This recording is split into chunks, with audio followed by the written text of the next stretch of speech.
இன்றே டவுன்லோட் செய்து உங்கள் ஃபேவரட் ஷோக்களை என்ஜாய் பண்ணுங்க. நீ இப்ப தனியா கடை ஆரம்பிச்சனா கடைசியா மொத்தமா ஏமாந்து போய் தானே நிப்ப. டேய் நடு தெருவுக்கு வந்துருவடா. அப்பா, நீங்க என் மேல வச்சிருக்க நம்பிக்கை இவ்வளவுதானா? ராகவனை பத்தின மதிப்பு இவ்வளவுதானா? நீங்க தானே பண்ண வளர்த்தீங்க. நான் முட்டாள்னா ஏன் பண்ண இப்படி வளர்த்தீங்க? டேய் நீ என்ன வேணா சொல்லிக்கடா, ஆனா நான் எழுதி தரேன், உன்னால ஒண்ணுமே பண்ண முடியாதா. என் கூட இருக்கிற வரைக்கும் தாண்டா உனக்கு மதிப்பு. தனியா போனா செல்லா காசு ஆயிடுவேன். ஐயோ, நான் கொஞ்சம் பொறுமையா பேசுனா. என்ன பேசுற? இனி யார என்ன வச்சு காப்பாத்தணும்னு அவசியமே இல்லப்பா. நான் தனியா நின்னு ஆளாய் காட்டுறேன். டேய் நான் என்ன சொன்னீங்க? உங்க யாரோட துணை இல்லனா நான் நடு ரோட்ல செல்லா காசா நிப்பனா?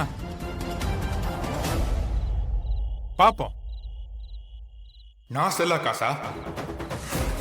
இந்த ராகவ கெட்டிக்காரன், இந்த தெருவிலே ராகவ கடை தான் பெருசு, ராமச்சந்திரனோட பெரிய வேலைக்காரன் நிரூபிச்சுட்டு அதுக்கப்புறம் மட்டும்தான் நான் அந்த வீட்டுக்கு வருவேன். ராகவா, ராகவா, டேய் மாமா, இங்க வா ராகவா.